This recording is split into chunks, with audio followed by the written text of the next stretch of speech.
So, good morning everyone. I'll be talking about week 2, yung political ideologies. I'm Fatima Marisha Panejo, OLC ng News for Philippine Politics and Governance. So, the objectives of the lesson are you will be identifying the basic tenets of major political ideologies na nag-exist, to differentiate the different political ideologies. So, doon sa magiging lesson natin later on, mapapansin ninyo na hindi lang dalawa o tatlo ang nag-exist na political ideologies. And you will examine the relationship between the political ideologies and configurations of political communities. So, sa Philippines, may mga nag-exist na party. So, kagaya ng sa Philippines, yung Philippine government, iba-iba yung kanilang political ideology. So, meron tayong tinatawag na nationalista party, meron din tayong tinatawag na liberal party. So, may mga sinusunod silang ideology na taliwas, okay, yung tinatawag na opposition. Kaya nga tinawag silang opposition kasi oppose. Okay, so ano nga ba ang political ideologies? Actually, political ideology ay belief systems na nagpo-provide sa mga tao ng perspective on the proper role of elected officials. Dapat na maging accountable yung mga public officials because pag tinignan niyo sa Constitution, sinasabi na yung mga tao na yon ay public servants. Okay? So, binoto sila ng taong bayan para gawin yung mga nakatakdang role for them. Okay? Yung mga dapat na function nila. Kumbaga, hindi na sila binabayaran na para sumahod. Okay? Kailangan sila magtrabaho. And yung mga trabaho na binabanggit ko, kailangan nilang i-execute yun under the Philippine Constitution, the highest abiding law natin sa Philippines. So, which types of public policy should be prioritized? Ano yung mga dapat na inuuna? Ano yung mga dapat na arrangement ng society natin? So, yun yung sabihin ng political ideologies. Okay, so there are different political ideologies na nag-exist. So, basically, may dalawa lang noon. May dalawa lang noon. Okay, so there is liberalism and yung tinatawag na conservatism. So, tingnan muna natin yung una. What is liberalism? Ang liberalism, ang key ideas na meron siya, ito yung tatandaan yung mga terms para hindi kayo malilito, okay? So, individual freedom. So, under the Constitution, sa Bill of Rights natin, may mga nakastate na freedoms natin doon or rights natin. Okay? Equality of opportunity, regardless kung anong gender mo, kung anong race mo, kung ano yung skin color mo. So, dapat equal lang yung opportunity na meron. Lalong-lalo na sa employment. Okay? Doon sa nakukuha nila na tulong from the government. Government by consent. Okay? And state's role is to safeguard freedom of individual. So basically, ito sinabi natin liberalism. Ito yung mga, kumbaga may mga changes na dapat na meron sa government. And because of the freedom na meron nga mga tao, basically, wala na dapat karapatan ng gobyerno para magkaroon ng mga pang-aaresto. Kasi nga, given sa ating constitution, yung mga karapatan. Okay, so dito, sa right side, nakikita nyo naman siguro kung ano yung picture. Okay, sabi ko nga kanina, regardless kung anong gender mo, kung anong racial mo, o yung race mo, kung color mo, kung anong status mo sa lipunan, lahat merong rights. Okay, so dito, pinupush pa rin ng government natin or ng mga senador at ng mga kongresista natin yung mga pagkakaroon ng mga rights for different sectors of the society. Pagdating naman sa conservatism, sinasabi na ang kailangan na ma-instill ng mga tao ay yung pagkakaroon pa rin ng tradition. Okay. Tandaan nyo na sa buong mundo, ay sa Asian countries, Philippines pa rin ang hindi nag-legalize ng same-sex marriage. Okay. So, doon sa ibang sa ibang countries, sa Asian countries, nililigal na nila. And outside ng Southeast Asia, talagang nililegalize na nila. Pero kasi, sa conservatism, dito nilalaban yung tradisyon. Ano ba talaga yung moral pa yung morally upright mo sa tingin ng tao. Okay. So, meron din sila ng gradual social change. Hindi mo basta-basta pwedeng tanggalin yung mga tradisyon na meron sa society. Okay? Kung gusto niyo ng pagbabago, gradual lang. Wag biglaan. Kasi may mga tao na magkakaroon talaga ng negative feedback. Okay. Ang sabi rin sa conservatism, human beings are imperfect and flawed. And state's role is to maintain order. So, sabi sa conservatism, although minimal ang kanyang role sa society, pero ang kanyang major function ay to maintain order. Okay? At para magkaroon ng maintain ng order, syempre, kailangan magkakaroon ng policies. Yung policies, kailangan susundin ng society.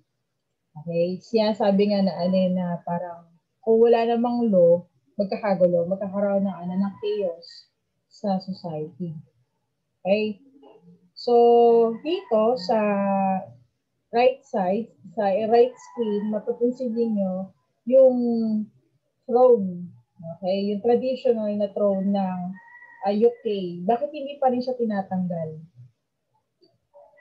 Bakit hindi pa rin tinatanggal? Naniniwala kasi ang conservatives o yung mga conservatism na tao na kailangan mainstay pa rin ang kultura ng monarchy.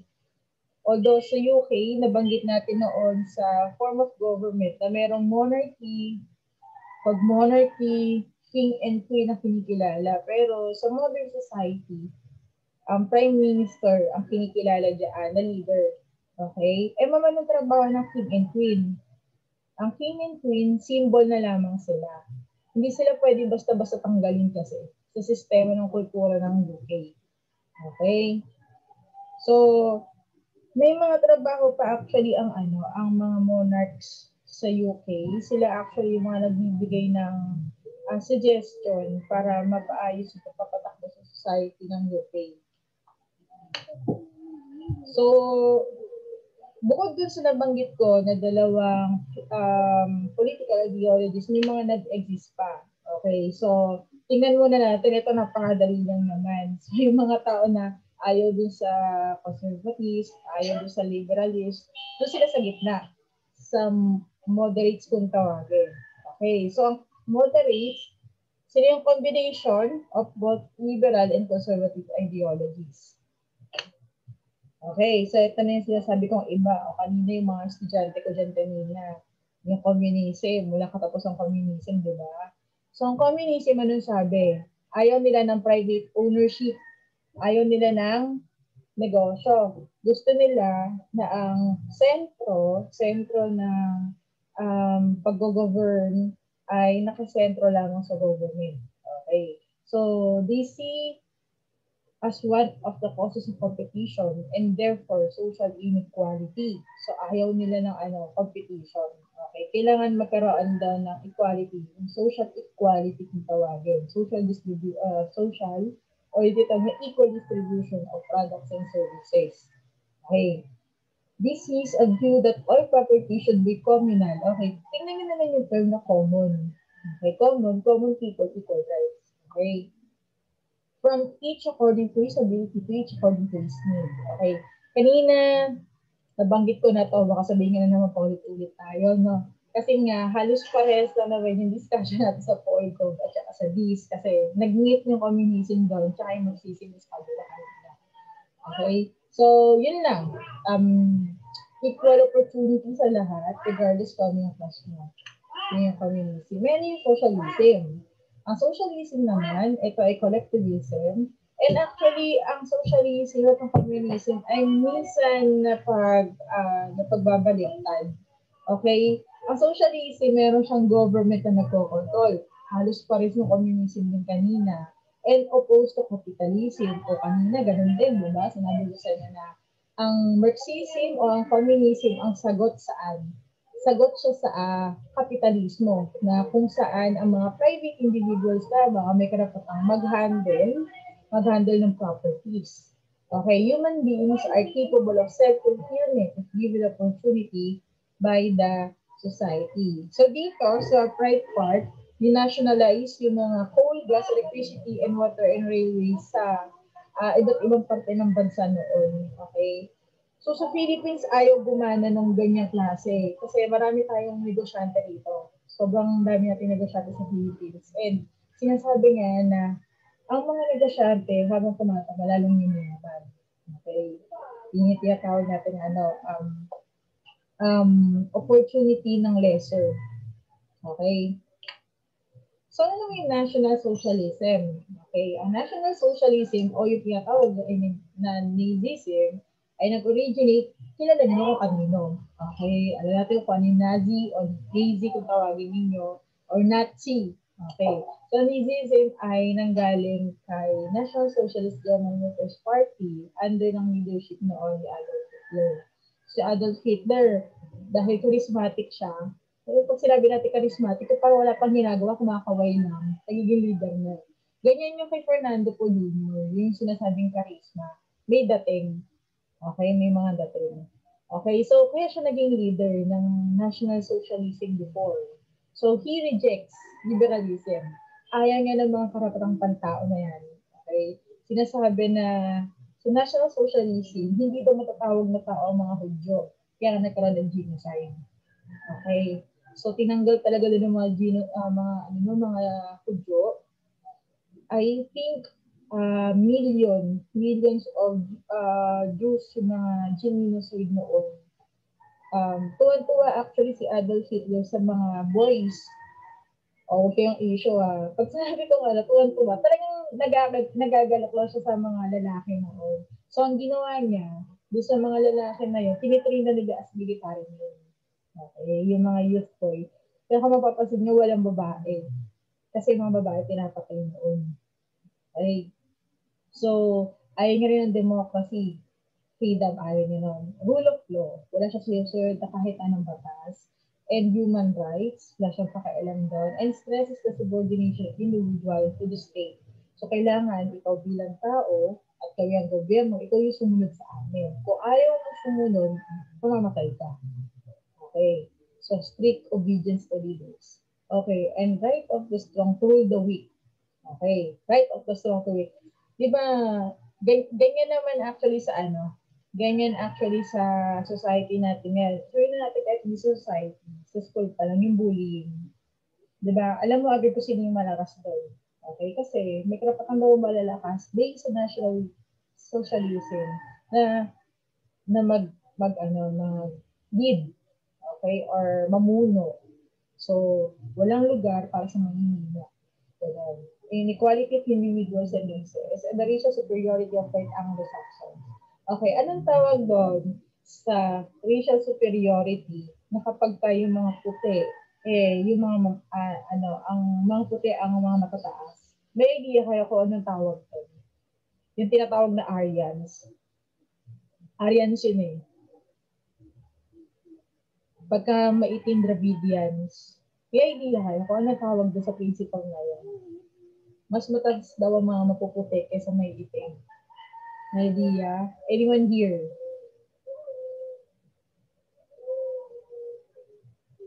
Sino may idea?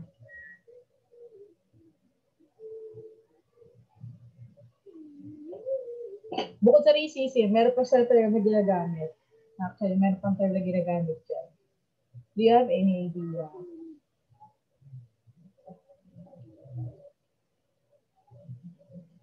Wala. Wala mga idea. Discrimination. Tama yung sinabi ko kanina, discrimination or racism. Pero may isa pang ginagamit dyan. May isa pang ginagamit na term dun sa mga matataas daw yung mga mapuputi kaysa may itim. Hindi. Ethnocentric, bukod dyan. Alam ni Jermaine. Ano pa? Apartheid. Meron pa. Darwinism. Sinasabi na yung mga Anglo-Saxons o yung mga Aryans ay superior over Dravidians. Okay? Tawag doon, Darwinism. Darwinism. Okay. Next. So, yan. Yung mga panahon na naguhul si paring Adolf Hitler. So, well, sa history, kilala naman natin si kilala naman natin si Adolf Hitler.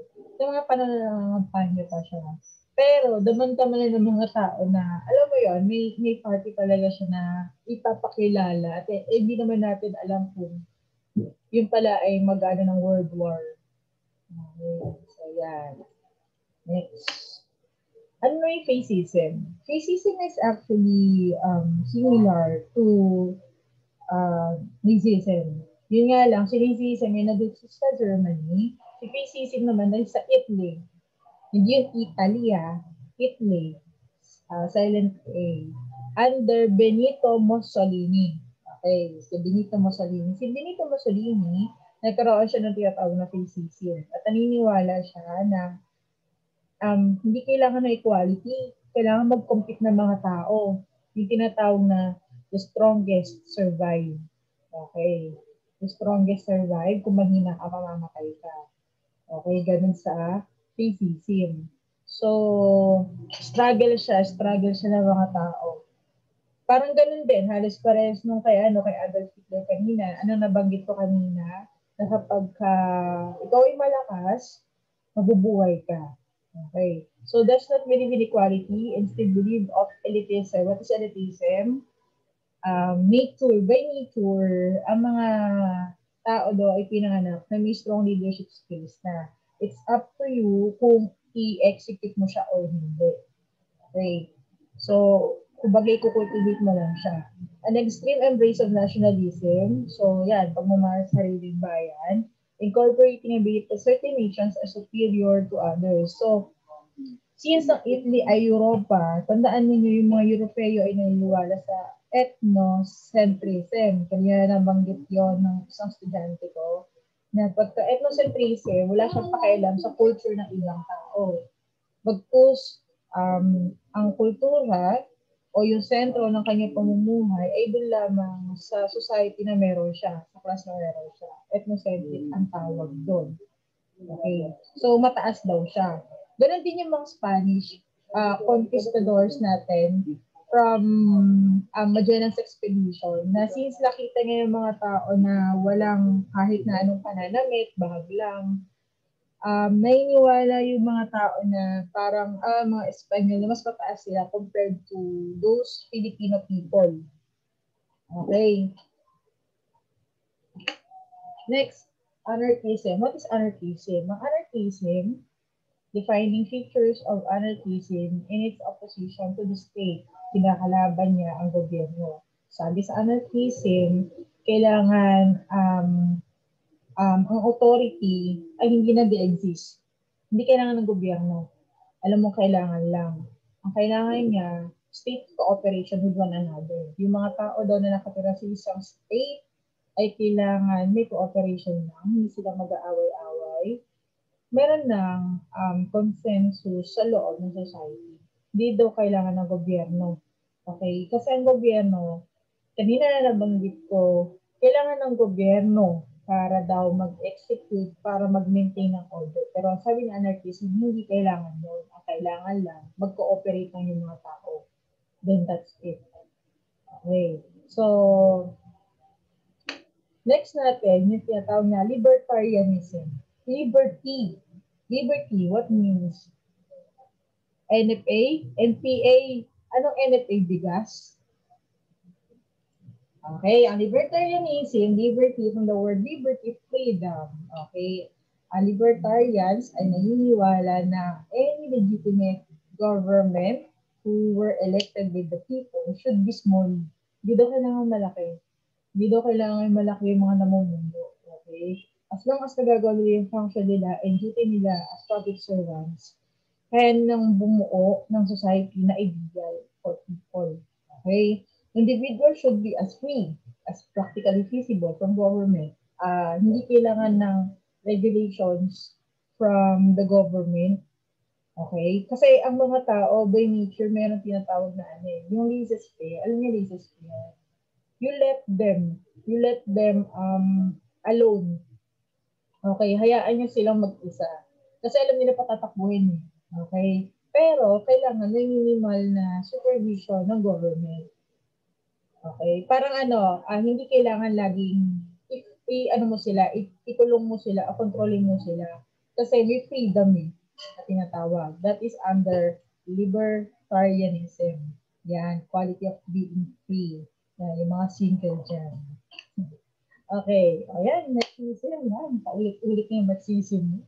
Okay, all injustices and inequalities in the world can be traced to the class struggle. Yung proletariat kanina na nabanggit ko, tsaka yung bourgeoisie. So, yung dalawa na yon kailangan daw matanggal. And yung pag-control ng products and services ay kailangan under the government para equal distribution sa mga tao. So, kailangan daw tanggalin ang kapitalista para mawala ang bourgeoisie. Okay? O yung class struggle. Kasi totoo naman kaya naman talaga nagkakaroon ng pagtatalo. It's because may mga taong nanlalamang. Tama? Okay.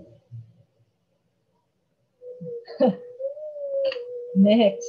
Si Marx talaga, paulit-ulit ninyo mamimit to. So, yan. Ito yung parang description or illustration ng mga tinatawag na left and right in politics. Okay? So, meron tayo nung sa left, yung anarchism, ito yung mga kumakalaban sa gobyerno. Okay? Revolutionary socialism, democratic socialism, social democrats.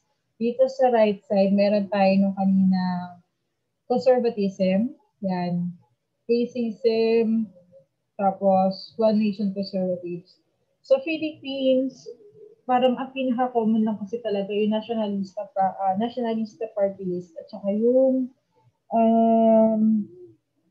ano yan?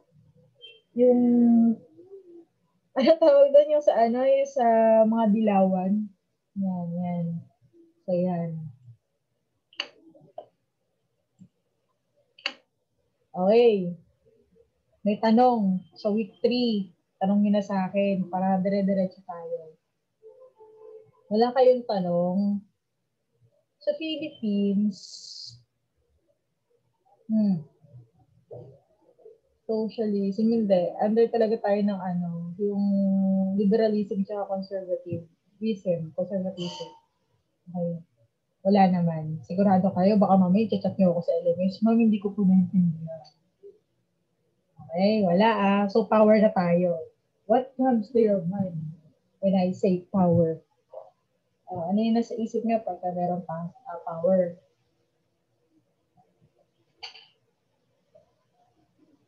Paano po nakapasok ang Philippines? Meron talaga sa Philippines na political ideology. Hindi kagana ang isang state kapag walang political ideology. Hindi siya kagana. Kapangyarihan, pera, ano pa? Needs power to work, may authority, very good, ano pa? Yan, kanonood yun ng mga vlogs, kung TV na ilalagay niyo dyan. Sige, Angel, sige. Cooperation. Power. Para baka mabilis ng iba. Okay, tama. Tama kayo sa mga nabanggit ninyo. So, we'll be talking about power.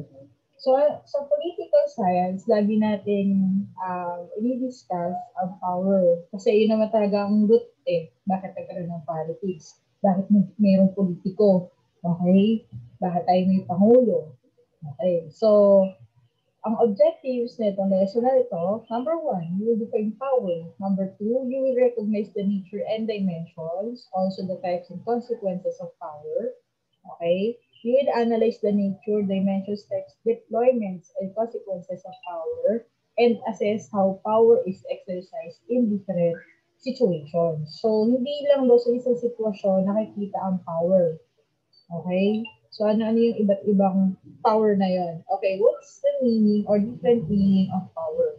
Number 1, the ability to influence or outright control the behavior of people.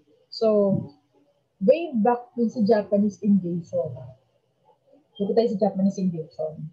Sino yung presidente nung Japanese occupation? Do you have any idea? Do you have any idea who's the president during the Japanese occupation? Anyone here?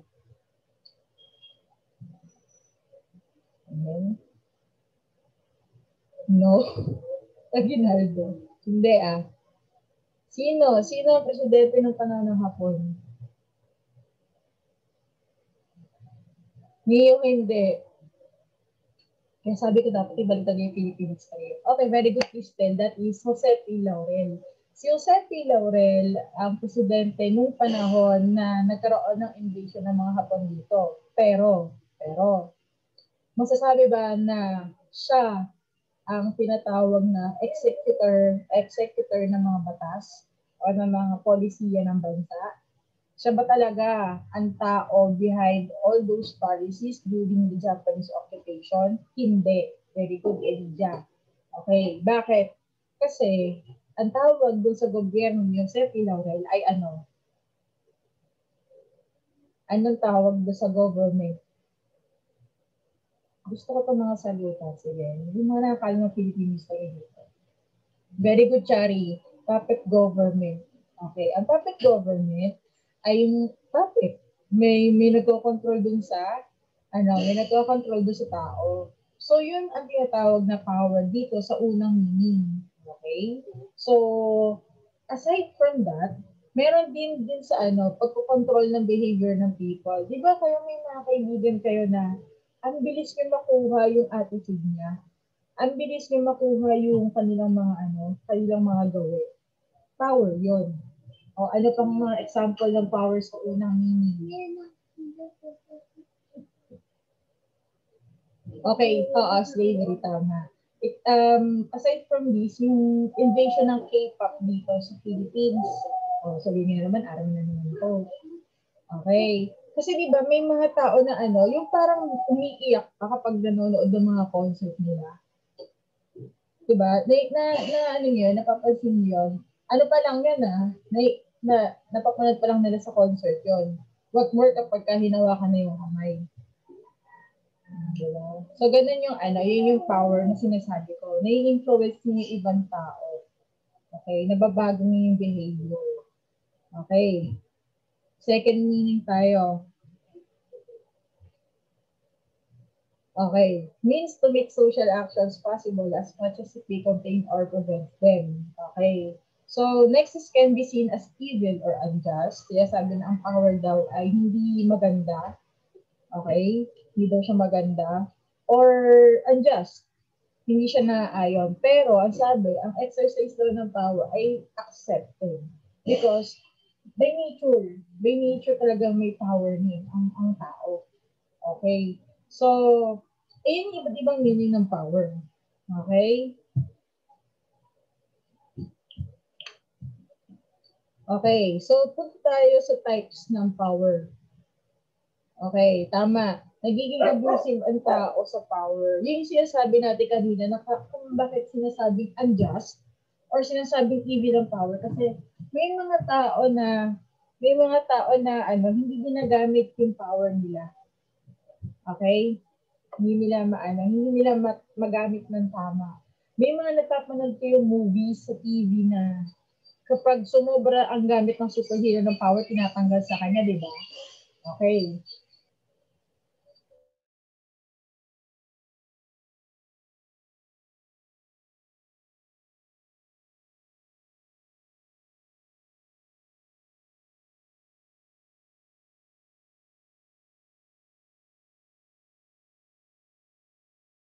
Okay. So, number one, expert power. Okay. Alam niyo naman na siguro kung ano ibig sabihin ng expert.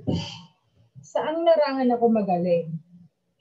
Okay? Saang larangan ako magaling? So, halimbawa, ikaw, ang power mo, magaling kang tumugtog sa harapan ng audience. Okay? Expert power is to having these talents na meron ka na wala yung iba. O sabihin natin si Spider-Man, ano yung expert power na meron siya? Yung skills na meron siya ay yung pagkakaroon ng, yung power niya to stick to the wall.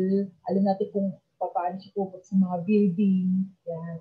Expert power ang tawag doon. Okay. Next power, reward power. Ano naman yung reward power? Ang right ng kahit sino man na magbigay ng tangible yung mga nahawakan, social, emotional, or spiritual rewards to others for doing what is expected of them. Okay. example na sinasabi ko, halimbawa, kayo pag mataas ang grades nyo, okay, ano yung reward power na binibigay sa inyo ng magulang nyo?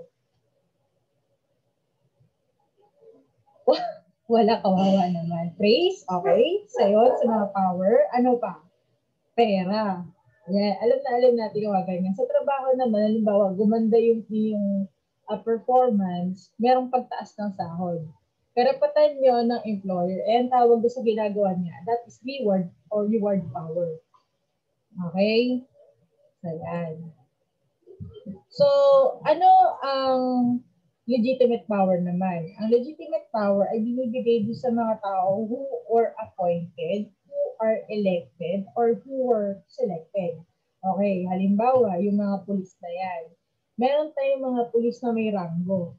Okay? Okay. So, yung mga pulis na yon, they are appointees, pero syempre, meron silang ina-expect from them or may ina-expect tayong trabaho from them.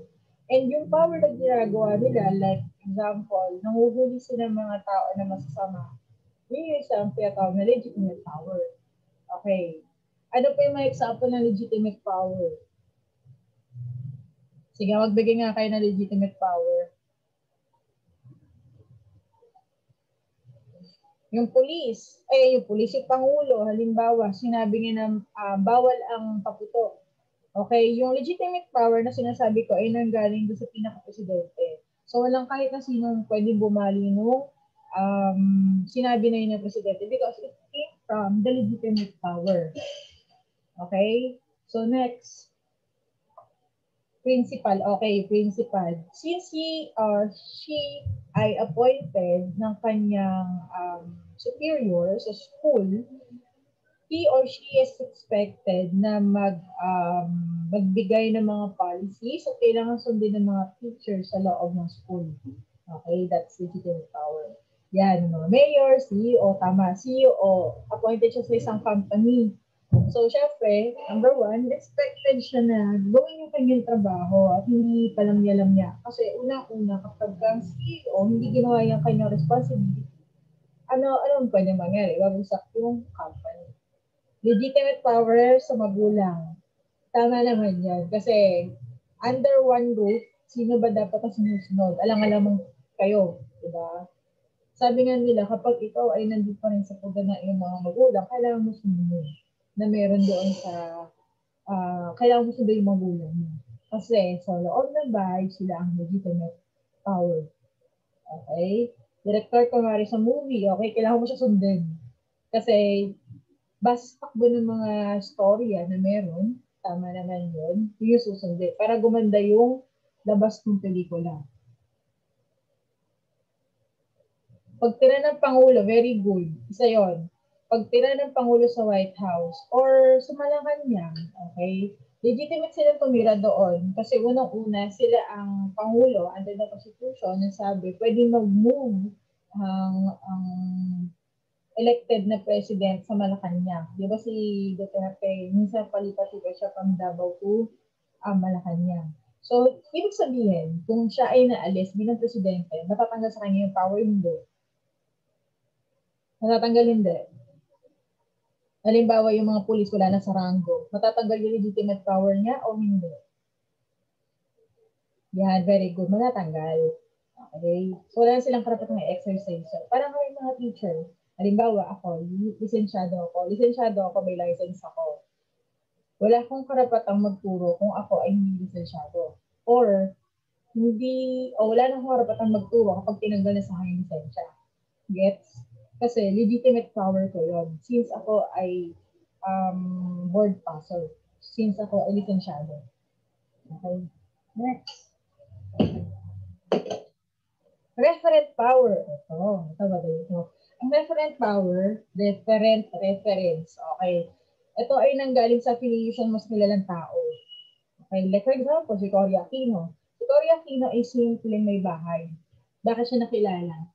Bakit nagkaroon siya ng power? Kasi ang asawa niya ay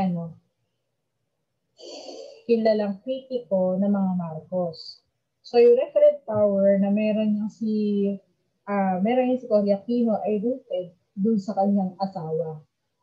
Okay? Another example pa. Ano kaya tingin ninyo ang negative impact ng referent power? Ano yung tingin niyo consequence ng referent power? Parang si Lenny. Very good DA. Tama. Kasi si Lenny, hindi naman natin siya, hindi naman talaga siya naging kapitan. Wala siyang hinandal na kahit na position sa government. It's just that, yung kanyang asawang si Jessie Robredo ay kilalang secretary ng DILG. Diba? So, yun. Mamatay ang asawa. Okay, ang possible consequence ng referent power ay una, hindi nga alam pa paano patakbuhin yung government kung siya ay elected na politiko. Sabihin na natin sa kaso ni Lenny at sa kaso ni Cory Aquino, yung cases nila going back, they are playing housewife. Yung sabihin natin Cory Aquino, negosyante yan. Pero wala silang history sa politics. So, paano nila patatakbuhin ng isang bansa kung sila ay walang background? Okay? Wala silang background. Kumbaga yung sinabi mo lang siyang kilalang tao. Isa pa, si Grace Poe. Bakit nakilala sa Grace Poe? Bakit siya naging senador?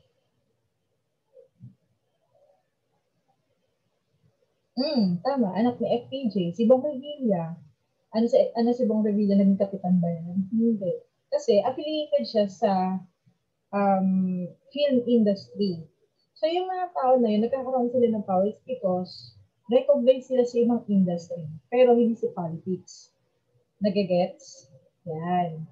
So, sa legitimate power, ang consequence naman niya, since ikaw ay makapangyarihan dahil ikaw ay authorized, may mga possibility na madi-danger mo na, may endanger mo na yung mga policies na talagang included lang doon. Lalagpas ka na. Example. Ano yung example? Number 1. Yung case ni Nuesca. Anong sabi? Bakit binaril daw yung dalawa? Anong sabi? Bakit binaril yung dalawa? Oliver, bakit ganun? Napikon kasi, ano sabi? Yung pinakapunot dulo, sinasaway daw sa boga. Ang boga, bawal. Tama? Since siya ay pulis, sinaway niya yung mag-anak. Pero dahil sumasagot-sagot daw yung matanda, nagkaroon ng paglampas dun lang sa trabaho ni Nuesca. Legitimate siya manghuli. Legitimate siya mangsaway kasi pulis siya. Alam niyang mali yung boga. Pero lumagpas siya kasi na-trigger siya. Alam mo yon, parang lumabas siya dun sa pagiging pulis. Gets? Yun ang consequence ng legitimate power. Hindi lahat ng power na mababanggit ko dito ay tama. Okay? Lahat yung may consequence. Next, coercive power. What is coercive power? Use of threat or force para mag-comply siya sa'yo. Halimbawa, sa bullying.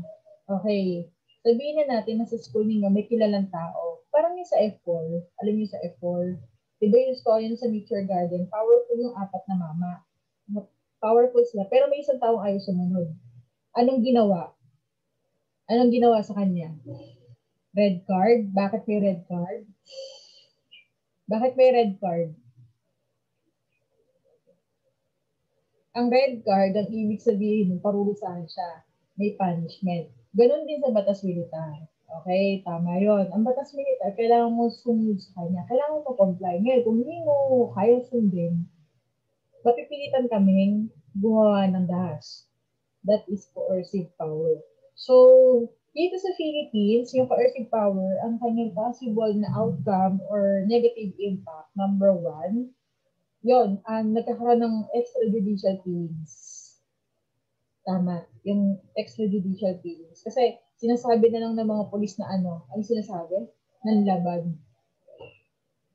Nanlaban daw. Okay, pamimilit ng polis. So, any question sa coercive? Napakadaling intindihin ng coercive. Pipilitin kang sundin sila. Kasi sila daw yung power. Sila daw yung authority. Okay? Next, information power. Sa iba't ibang ahensya ng gobyerno, meron silang power na sinasabi. At yung information na binabanggit ko dito ay yung security natin for national security. May mga data po tayo na hindi pwede ilabas ng government. Number one, yung mga bank accounts. Okay? Yung mga bank accounts natin na hindi po pwedeng ilabas sa ibang tao. Okay? Yung information na meron ka. Sa munisipyo, ganun din. May mga tao doon sa munisipyo na may handle ng mga data natin. Halimbawa sa may hawak ng COVID cases, hindi nila pwedeng ilabas yun. Kaya kung mapapansin niyo, kapag nagre-report sa balita, hindi nilalahat. I mean, hindi nilalagay yung pangalan para magkaroon ng privacy. Okay? At yung power na sinasabi ko, ang tawag doon ay information power. Okay? Private phone convo, tama. Yung information na nanggagaling doon sa sender and receiver sa kanilang dalawa lang. Ano ang possible na kung halimbawa ang information power hindi ma-practice o ma-exercise? Magkakaroon ng tawag doon, invasion of privacy when it comes to communication. At saka yung tinatawag na yung wiretapping. Okay? Private phone convo. Ang private phone convo, minsan kapag nagkakaroon ng mga criminal cases or yung mga kaso na kailangang investigahan, minsan na-invade na sila eh. Tama, Valerie? Bilang rights. Okay. Tradition power.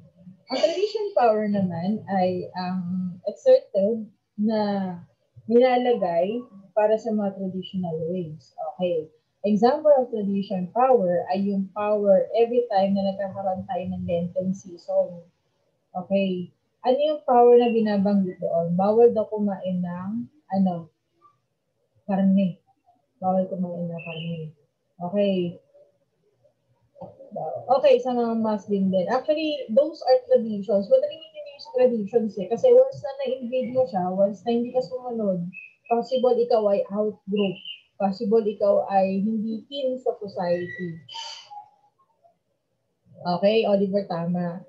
So, underage, parang mapapakasal doon ng underage dahil sa may dadiness people. Actually, para na-arrange marriage sila.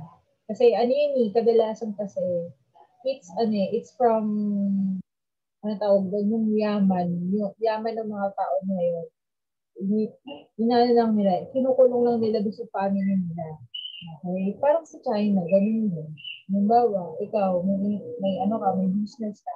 Pakakasal mo yung anak mo sa isang business din. Okay? So, ganun lang, sa business lang. Ganun din. Parang, kailangan i-enclose mo sa loob na kabag-anak mo yung beach o yung mga riches, hindi ka pwede lumabas. Okay? Kaya di ba bawal ka magpakasal sa mga hindi purong Chino. Okay. INC. Oo, kanya-kanya kasi na kanya-kanya talaga tayo ng tradition. Yan yung sasabing power. Totoo talaga to. Yung sinasabi mo, Oliver, totoo talaga yan. Marami bang INC dito? Sa Muslim naman, power nila yun. Alam niyo kung bakit? Power nilang magkaroon ng maraming asawa. Basta kayong buhayin. Okay? Kasi that is under Sharia law. May mga Muslim ba ako dito na sila? Sharia law. The Sharia law included doon. Actually, ang sinusunod na batas ng mga taga Mindanao ay dalawa. Ito sa Philippine Constitution, isa yung Sharia law. Okay. Sa Sharia law, kapag halimbawa, ang nirereklamo ay lalaki na may 3 asawa. Hindi mo siya pwedeng ireklamo under the Philippine Constitution. Alam mo kung bakit? Kasi walang ganon. Pero pumunta sa Sharia law, pwede. Legal siya. Nagagets? Legal siya. So, ganun. Parang si Robin Padilla, si Robin Padilla. Ilang beses at makasal.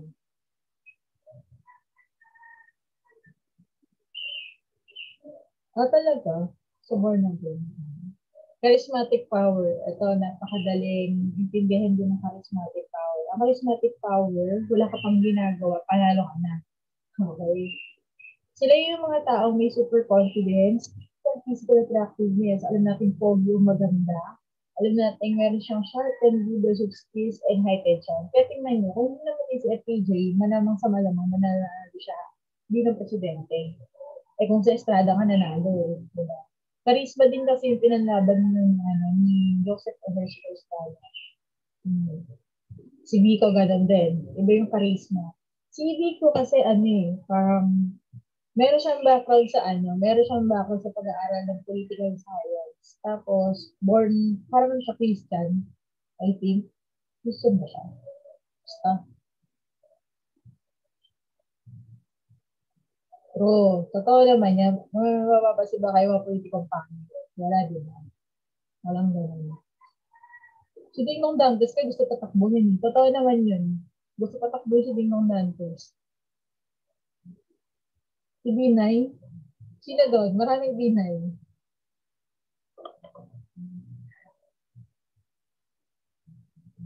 Depende. Kasi may mga tao kasi talaga na magaling ang pamumuno.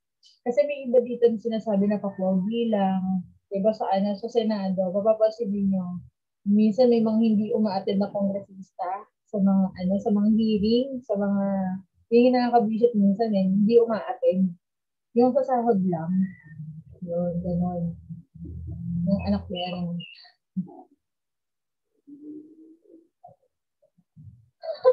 binoto si Lita Lapid kasi na sa probinsyano. O, di ba iba yung courage ni Lita Lapid? Malakas. Kawawa yung si Cardo, patatakbuhin niya din eh. Si Alfred Vargas actually meron siyang background na ngayon sa political science. Nag-aaral na rin siya ng public administration. Alam ko siya eh. Nagdo-doctorate na ata siya. Si Rapi Tulfo, isa din yun. Si Rapi kasi meron siyang alam mo yun, yung tumutulong siya sa kapwa. And feeling ko yun ang isa sa niya. Yun ang isa sa mga edge na tama natin. Vilma Santos. Si Sujong, dancer lang naman yun. Anong alam niya? Diba? Charisma. Okay. So, yun yung end ng ating lesson. For any questions, you may now raise your questions sa chat box.